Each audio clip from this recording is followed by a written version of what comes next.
So when I just stated it and said, I am no longer able to provide makeup lessons, amazingly, there was no pushback and they stopped counseling as often as they had been. And I was so shocked and I was so surprised. I thought, why did I wait so long to make that change? Because it wasn't as bad as I thought it was going to be. In fact, it wasn't bad at all.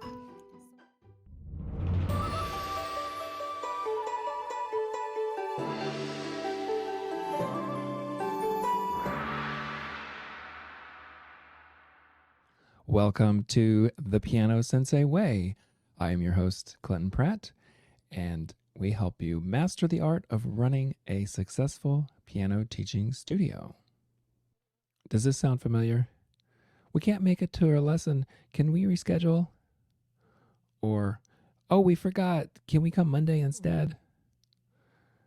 We've all dealt with trying to reschedule and make up lessons. It can be a nightmare and give you many headaches and stresses. And so today we talk with Tiffani Smith about makeup lessons and how not to have makeup lessons. I'm excited today to have Tiffani Smith as a guest. This is our first guest interview episode, so I'm super excited. Tiffani, just tell us a little bit where you are, how long you've been teaching, and maybe what your studio is like. Yes, Clinton, I'm so excited to be here with you today and to be able to share some things and ideas and opinions on different things. It's really a privilege and I appreciate it. I have been teaching for about 36 years, so a long time. I have some good experience under my belt. I taught privately for many, many years, and then about 8 years ago, switched to teaching group lessons, where I then decided a couple years later to become a studio owner, and I own Keybox Studio in Gilbert, Arizona, where we welcome more than 200 students every week. So we have a lot of fun. We keep busy. Wow, yeah, that's great. You definitely don't look like you've been teaching for 36 years. I'm like, did you start teaching when you were 2? Okay, you're my Yeah. best friend. Thank you. Yeah, No, I started teaching when I was 13 and 14, just okay, so teaching yeah, kids that's in the neighborhood. So I was young. I was definitely very young, but I have taught pretty much nonstop since then. yeah. And over 200 students, that's great. And how many teachers? So we have 5. I actually am hiring another teacher this week, so it will be 6. And then we have about 5 teaching assistants that work with us, and then 2 administrators. So we have quite the thing going. Yeah, okay. That's great. So Yeah. today we're talking about policies, which can probably be like a 20 episode series. Right? That's so true. There's so much to talk about. Yeah, but just to sort of tell the audience, um, so Tiffani and I, yeah, we've had a few interactions, with each other, and in the Piano Teacher Central Facebook group, I kept seeing that Tiffani was saying things like I say, which is the Piano Sensei way. It's so true. I was going to say the same thing. I've watched you, and I think we have a lot of similarities, and yet there are still things that we do different, and that's what's great. Yeah. Yeah, so it's sort of I kind of make a joke because since this podcast is called the Piano Sensei way, it's like um it's kind of a egotistical sarcastic way of like my way is the best way, and so I'm going to have guests on that agree with me. um but yeah, I'm sure we have differences, but yeah, one of the main things is I saw you give advice to other teachers that was really good and straightforward and you know business savvy and all of that. And so yeah, that's why I asked Tiffani, like, hey, let's bring you on and talk about this stuff. And I'm glad that you did. I really am excited. I'm passionate about these things, so it will be a good conversation. Yeah. Okay. So let's get into it. What do you want to talk about first? We could talk about Yeah, actually, tuition or. yeah, I did have a thought to kind of get us started. And Mhm. I was thinking back, like I said, I've been teaching since I was 14. I'm now 50. So I've had a lot of years to work on developing myself and my business. And I'll say I am very much a people pleaser. I want people to be happy. I don't want to do things that make them angry. It's, I don't like controversy. I don't like contention. Anyway, it was hard for me to come and find myself personally and in my business through my policies and the boundaries that I set. And I was thinking about it last night and I thought, I think it's really important for teachers to realize that it does take time. But at the same time, I wish that I had had these types of things when I was young to help me set policies that would have been beneficial to me and my business early on. And so while I think it takes time to develop ourselves, I also hope that this conversation will save other teachers some years and time in their lives, and that it will be beneficial and become more comfortable for them. Because I think that setting policies in our business is one of the most uncomfortable aspects of running a business that we have to face. So, kind of my point being, it does take time to find what works for you. But hopefully, as we share these ideas, you'll feel inspired or find ideas that will work and save you some time. Things that I wish I had known 30 years ago. Yes, exactly. And I love that. And I think that's how we should do things in many aspects of life is we learn things and then pass them on and hopefully they, the next teachers and human beings and whatever can Mm-hmm. do things without, taking so long to learn them, right? Because Mm-hmm. I'm the same way. I formed policies over the years and tweaked them and got them down, so hopefully the next set of teachers like, okay, don't take that long, just here they Right. are, and then after that, and everything just keeps getting better and more efficient. Yeah. And I love that we have these podcasts and Facebook groups that kind of give us courage to make those changes and decisions. Back again 30 years ago, it was a lonely business, and you were pretty much on your own to figure these things out. So I love that we can do this. Yeah. Okay, so what do you want to get into specifically? Well, I've noticed kind of the top, I kind of thought of three categories that I think are the most often discussed and questioned. Obviously, a big one, and I don't know that today is the discussion for this one, but setting your tuition rates and how you're going to do that is obviously one of the most important policies that you'll put in place. Um, the next one that I think often comes up, of course, is whether or not you do makeup lessons and how you do that, how you put together your schedule and make it valuable to the client. Um, and whether that's doing makeup lessons or not is an important decision. And then the third one that I think comes up quite often is the idea of commitment. Do you require a certain time that they have to commit? And with that, what is the withdrawal policy when they choose to stop? So those are kind of the three that I came up with that I feel like are asked the most often. And Clinton, you decide which one we want to dive into first. Okay, great. That's like chocolate, vanilla, or strawberry. Exactly. I love them all. Okay, how about yeah, let's do makeups. Okay. Yeah, I know that's a huge one. And in the piano teacher central group, I mean, it's like I don't know, at least one a day more. Hundreds of posts, thousands. How do you do this? What do you do with this situation? Yeah. So yeah, the first question is, are you gonna do that? Offer rescheduled lessons seems reasonable. And then if so, how are you gonna do that? Right. Yeah. So yeah, do you want Yeah. to tell us what you do? Yeah, let's jump into that one. So I think along with that, kind of is the decision of how do you run your calendar and your schedule. Do you charge by the lesson, or do you charge by the month or by the semester, or how are you choosing to do it? And for us, I've done it many, many ways over the years. I started out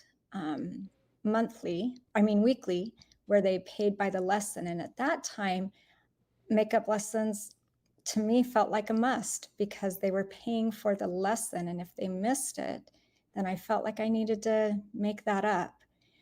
So I've done that way. And then I switched to kind of a monthly tuition idea. And doing it that way, I didn't feel like I had to necessarily make up every lesson, but I felt like I had to credit them if they missed. I don't know. It was tough. Currently, the way that I do it is we have a year-long calendar, and they pay monthly tuition to participate in our studio for the year. And we do not provide any makeup lessons. So I've kind of gone from, you know, making up lessons to absolutely not making up lessons. And that's where we are right now, and it works well for us. And I should note too, I recognize every studio is different and every teacher is different. We primarily teach group lessons, and so that's another reason that we have a no makeup policy. It's much harder to make up a lesson if you're teaching group, but I would have the same policy if I was teaching privately. So I'll add that Yeah. in. Yeah. And I'll just jump in. Definitely with groups that make sense. And yeah, my studio, it's private lessons, but we also don't do makeups. So, Mhm. and I had done several different ways too over the years. So Yeah. yeah, and it's Do you definitely, get, well, we oh, go ahead. sorry. I was just going to ask, do you get much pushback on that? On the no makeup with someone when students are inquiring about lessons? What is Right. the reaction when you tell them that?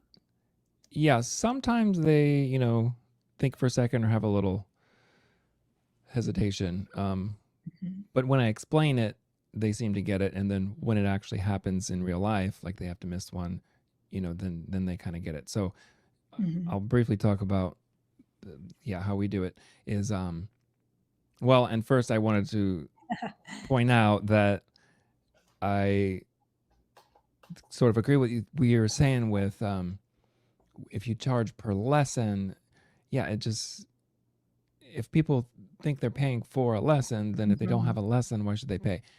That's reasonable, right? But the sort of flat rate tuition model of you're paying a monthly fee, it's like a membership fee to be a part of the studio, and that includes lots of things, including coming to a lesson or a group class.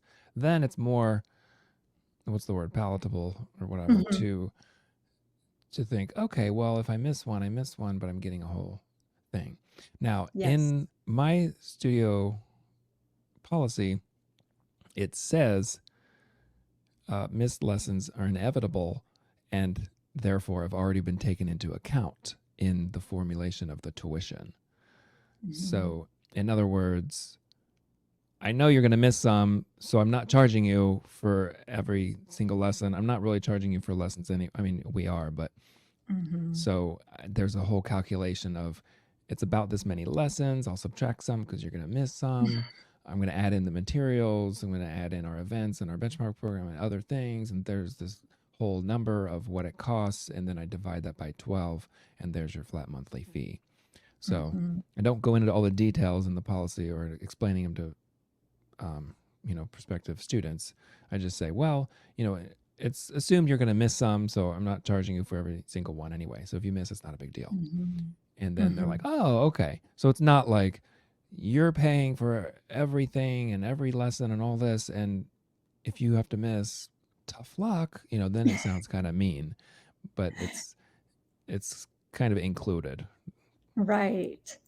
Yeah, so that is one area that you and I do it differently, and I think what you do is great. And I've considered it, and I may move that direction. I may head more that way. I think I explained in a post not long ago that for me right now that isn't particularly comfortable.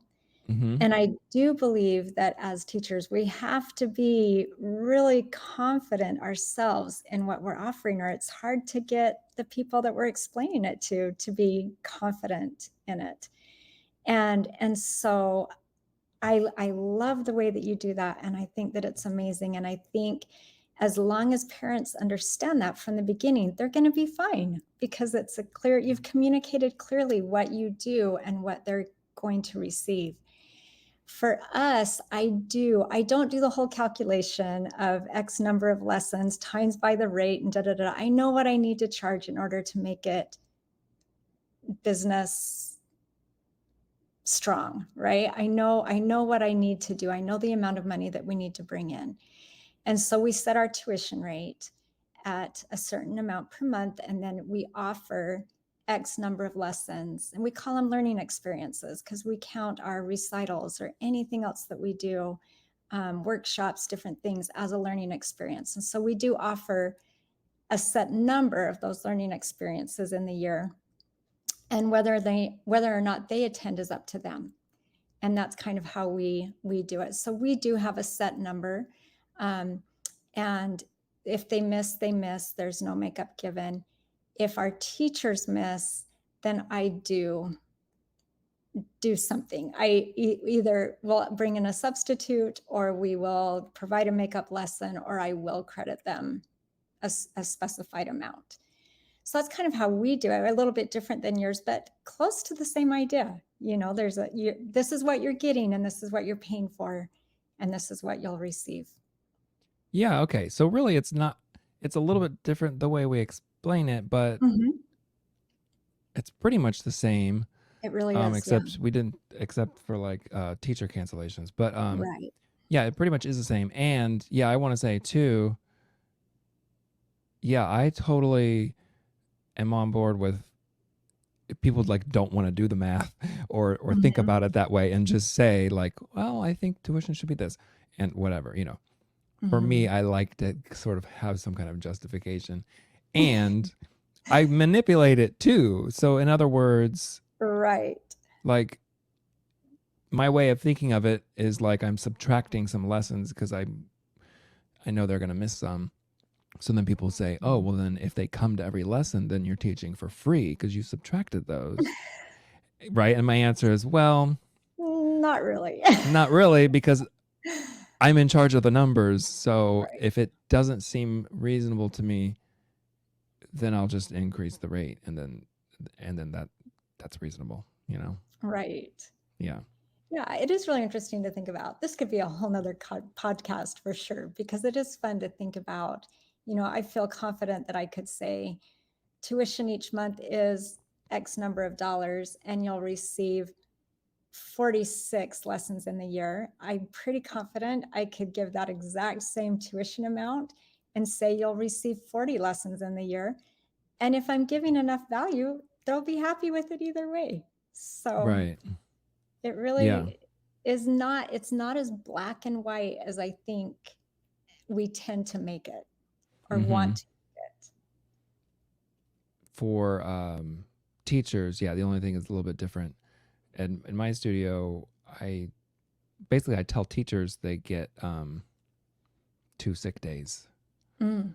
a year, so they can just cancel for any reason, and they don't even have to be sick, and they don't even have to give me a reason. They can just not feel like teaching So is and that, just out of cancel. interest, is that 2 sick days per day of the week? Like they could miss 2 Mondays, they could miss 2 Wednesdays, whatever. Right. So really, it's 2 weeks. You Yeah. know, like if you're teaching 5 days a week, it's 2 lessons per student, right? Okay. So yeah, and again, that's not public. That's just what I tell the Mhm. teachers. But Mhm. the public, you know, in the policy it says teachers might have to miss from time to time, but again, Mhm. there's no refunds or anything. It's just that's just life happens. Yeah. And that's really great. Like I did that when I was just a solo teacher because who wants to have to worry about when you're going to reschedule when you're sick?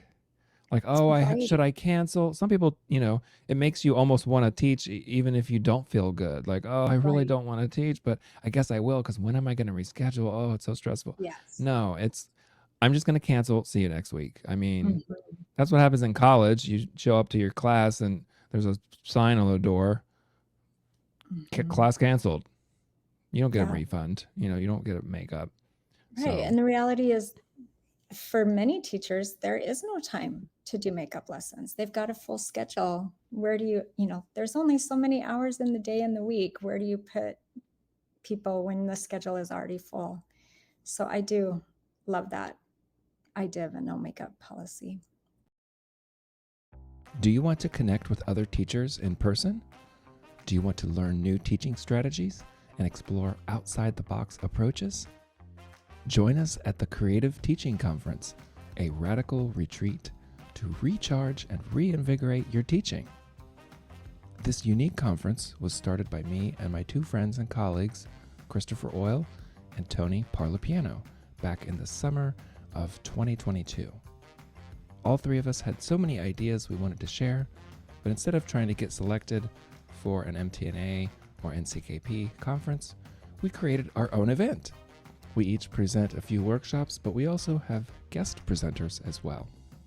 Topics include improvisation, composition, student-led learning. You'll experience inspiring workshops on creative teaching strategies and creative performance ideas. Learn about different ways to structure lessons, such as online groups, memberships, and subscription models. We eat meals together and plan social time so you can connect with teachers from all over the country, forming new musical friendships that will last a lifetime. Mark your calendars for July 7 to 9, 2024 in Cincinnati, Ohio. Check out creativeteachingconference.com for more info. So let me show the audience. And by the way, if you're just listening to the podcast, remember there's a video version on YouTube, the Piano Sensei Way, because sometimes we show things. I've created a tuition calculator for those of you who want to do the math or figure out how this would all work out. I'll put the link in the show notes, and there's also little video tutorial or descriptions for a flat rate tuition calculator. However, and there's a group class one too. But what I wanted to mention was the reverse tuition calculator. So it's sort of like Tiffani, you were saying, well, I know what we need to make. So here you can say like annual tuition desired. Okay. Are these numbers showing up? Can you see it?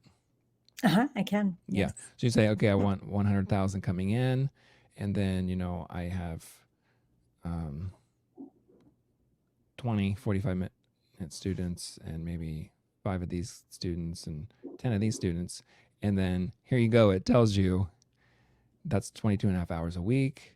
And then here's the tuition for those kind of students. So you have to charge these people 185 and you have to charge the 45-minute, etc. So that's kind of fun. That is really fun. I love your calculators. You're amazing on those calculators. Yeah. So I'll put that, in the show notes. Anybody wants to try those out. You asked me, like, do I get any pushback? Do you get pushback? We don't. And yeah, how is it stated, or what do you Yeah. tell them? It's really interesting because I expected pushback on our policies. And I remember when I went to a makeup policy, I was kind of freaking myself out. And I thought people are going to be so unhappy and they're going to be angry and they're going to want to quit. And I worked myself up. And you know what? Nothing happened. I stated the policies. I explained that I just simply said my schedule is full and I'm no longer able to provide makeup lessons for missed lessons. And nobody pushed back. And this was many, many years ago. I've done it this way for a long time. So this was when I was teaching privately. I was young. I had a young family, young little babies, and I just could no longer do the makeup lesson. And so when I just stated it and said, I am no longer able to provide makeup lessons, amazingly, there was no pushback and they stopped counseling as often as they had been. And I was so shocked and I was so surprised. I thought, why did I wait so long to make that change? Because it wasn't as bad as I thought it was going to be. In fact, it wasn't bad at all. So now fast forward, many years. And as mentioned, I run a large studio with over 200 kids. And we frankly don't want to spend time scheduling makeup lessons and figuring all of that out. And so we simply put it in our policies that their lesson time is reserved for them, and makeup lessons are not provided. And when they call and they ask, sometimes they'll say, "Oh, so if we miss, we don't get our money back." We say, "No, your tuition is paying to reserve your time on our schedule, and and we don't provide makeup lessons." They're okay. Mm-hmm. 99.9% of the time they sign up anyway. It's not a reason for them to not continue with lessons, which I think is surprising. Now, if those people come along and they really are determined that they need those makeup lessons, I have had to learn to be okay with that. They can go somewhere else where that's possible. I don't need to be everything to everybody. And that took me a long time to learn. So if somebody comes and they're set on, we want makeup lessons, then I say, we're probably not the right fit for you, but I wish you all the best. And we let them go. Yeah, But I think that that's happens real. so rarely that Yeah, happens. but that's a really good point. I like that. I don't need to be everything to everybody. Yeah, and you Mhm. can't. I mean, that's impossible. So yeah, You that's you really truly good. can't. You can't. And that's kind of a thought too that I would like to share is I have spoken with so many teachers who are afraid to make changes because they might lose some clients. And I have been there. In fact, it wasn't that many years ago, 3 years ago, so very recently, that we needed to make a significant change in our tuition. And we raised it more than 30%. Mm. And I was scared to death. And we took makeup lessons. So, kind of a roundabout story. We had not offered makeup lessons. For a time, we added them back in, thinking that we could manage it. And then I took them back out because it was not manageable, in my opinion. And so we were raising tuition 30% and taking makeup lessons back off as an Mm-hmm. option. And I was truly prepared to lose the business. I thought, I, I can't continue if it doesn't go this way, but I have to be ready if the bottom falls out. And I was talking with somebody about raising the tuition and the makeup lessons. And I said, I'm really concerned about our families that have 5 or 6 kids. And a wise person said to me, are you making your decisions based off of 10 or 12 kids? Or are you making decisions for the other 180? Like what are you focused on? And that changed my perspective for everything. I had been making decisions out of fear of losing certain people and realizing that I didn't need to do that. For one, make the decisions that are best for your whole studio, and then make accommodations for the ones that are needed if that's what you choose to do. Yeah, The, I think that's the really good. idea that I wasn't going to raise my tuition because of 12 people, when you calculate the cost of that decision, it's shocking what I was willing to give up for a small number of people out of fear. It was just fear. Yes. Yeah.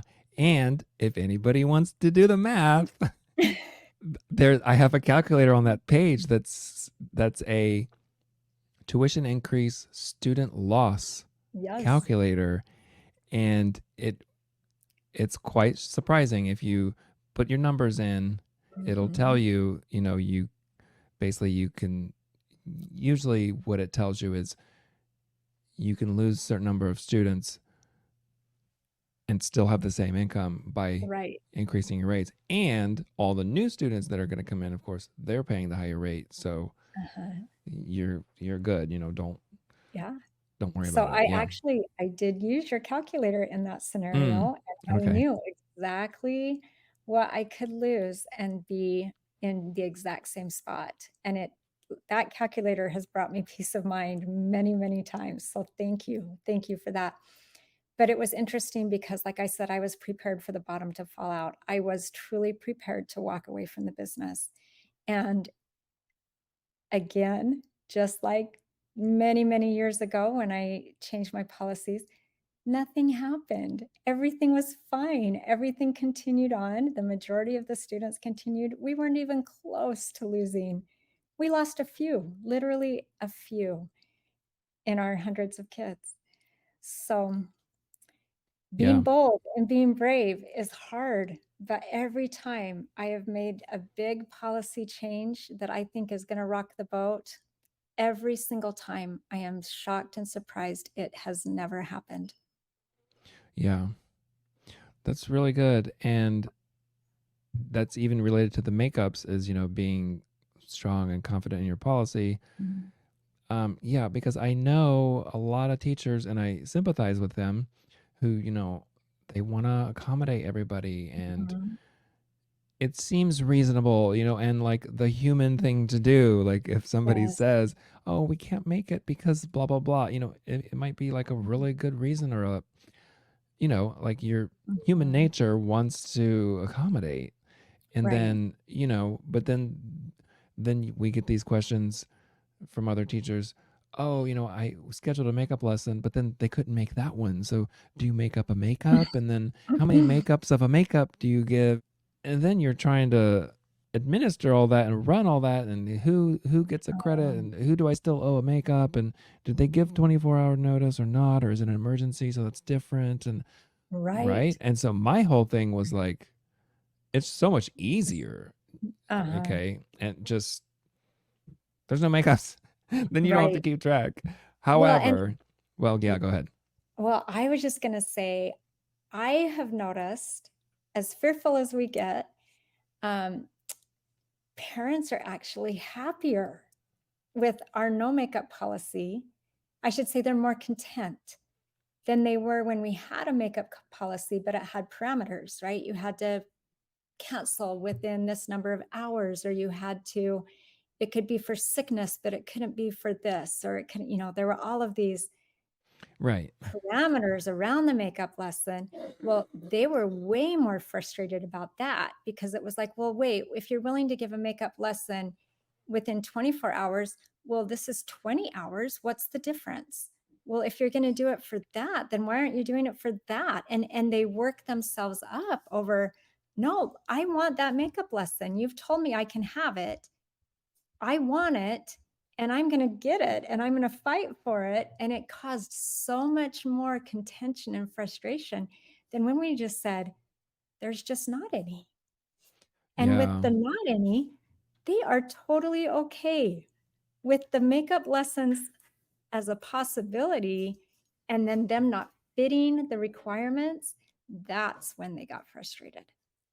So I really do stand by, from my experience, they are more content with having a no makeup policy than they were with a makeup policy with parameters.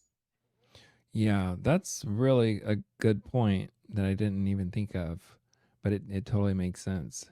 Yeah. And yeah, I was going to say, like, well, if there are teachers out there who want to offer makeups or whatever, what's Mhm. your advice on structuring that? I do actually have a suggestion on that I've thought about. And if I were teaching private lessons and students just could come and be anywhere on my schedule and it didn't affect, like I said, the group teaching that we do, there are ways, there are wonderful platforms. There's multiple that you can look up and find that do provide scheduling opportunities for makeup lessons. And if I was teaching privately, I would consider, I don't know for sure because I haven't ever tried it, but I would consider a system where they can cancel and someone else can schedule in their spot. I would consider that. But if I were to do that, I would have, you can only have so many makeup lesson credits in your account at a time, and that they do need to be used within a certain amount of time. Um, So there are possibilities for those teachers that want to offer it, but not be tied down. The system um, enforces the rules, I guess, is the way that I would think about Right. it. I wouldn't have to. And Mm-hmm. so it's an option. You know, it's definitely an option. And I have heard of teachers that do it very successfully. And using a system like that takes them out of the equation and allows parents to take the responsibility upon themselves, which I think is really, really important. Right. So that is Yeah, a I think possibility and one I would consider. yeah, I think Yeah. that's good. Right, because if you have a system, like I use Teacher Zone for my studio or my music staff do it. There's other ones. Yeah, but And the whole yeah, there's point some. yeah, Fonz, the whole point is to take away we we're trying to minimize the time and the stress, on Mhm. you. So, And the yeah, decision if it can making, do it right. and the decision making. Right. So if it can do Mhm. it automatically or the parents can just go in and do it and then yeah, I agree. It would yeah, It's because feasible. it's feasible. You just have to make sure that that it works well and Mhm. that it's those parameters. But like you said, if it's the system rules, Mhm. you know, clients are probably less likely to try to like reach out and have an exception because it doesn't seem, Right.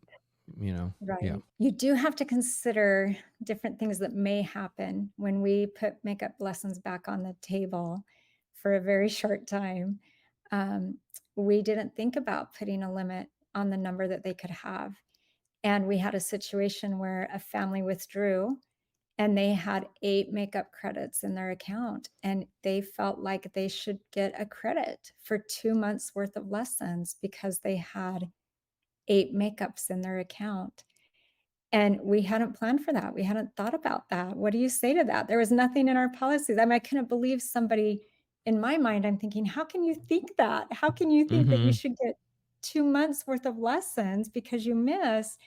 But yet those credits were in their account and they felt they should get money back for that, and Mm. that was a tough one.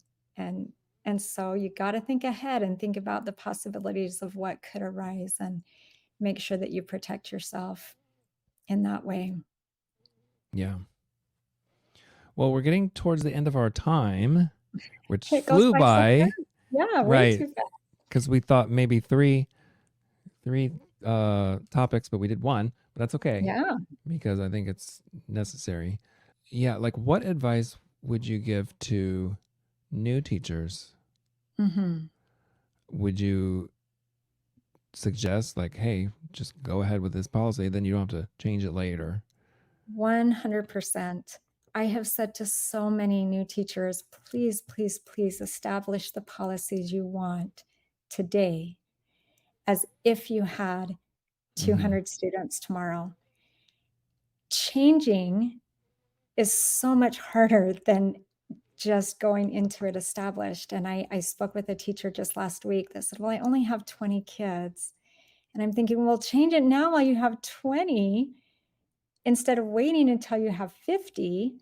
And then you're trying to work with 50 people instead of 20. So I just think set it how you want it. And my top suggestions on that would be, as we talked about, tuition is always going to change, right? That can change every year, and policies can change as well. Nothing is set in stone. My husband reminds me of that all the time. Do what you think, and you can always change it as needed. But the ones that I would say have been most influential on the success of our business is the no makeup policy, a year round schedule and tuition plan. Flat monthly tuition is one of the best decisions I ever made, and automatic payments. I would set everyone up on automatic payments from day one and never look back. Um, those are the decisions that were hard for me to change along the way and were scary. But if you set them up from the beginning and that's just the way it is, you will have no problems and you will save yourself so much time and energy in the end. And I think I mentioned a little bit earlier that I feel like we make decisions oftentimes based off of what we think the client is going to need and want. And I would say most of the time we're not accurate on that. I think that they need and want whatever it is we're offering. And the value that we give to them is what they want. And we can, like I said, we can always change, we can always adapt, but set it how you need it to be, and you'll be a healthier, happier, stronger teacher. I will say that there were times in my career where I was ready to throw in the towel. And when I look back, it's because my policies and my procedures weren't strong. And I was an exhausted wife, mother, teacher, friend. And I couldn't give what my students needed. By putting policies in place that are strong, I'm there for them. I am excited to teach instead of being overwhelmed. And those policies not only benefited my mental and emotional health, but they made it possible for me to make a livable wage on teaching piano. And so by doing these things, you're not hurting your clients, you're helping them.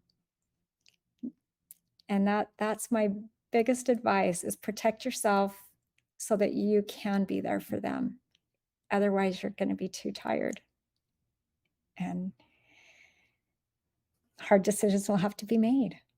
So, Yeah, very well said. That's a great wrap up. So, Tiffani, I want to thank you for being here. Um, Tell us where teachers can find you if you have anything to share, like a website yeah, or a well, Facebook page. you bet. I love making friends on social media. Facebook is the best place to find me. I'm not very involved on the other platforms, but I do enjoy Facebook and run a Facebook group called Piano Teachers Gotta Have It. And it's just all about fun teaching tools and ideas and wonderful composers and product developers there. And so you can find me there all the time as well. And then we're working on a new project that I can't share much about right now, but I hope I can come back another time and share.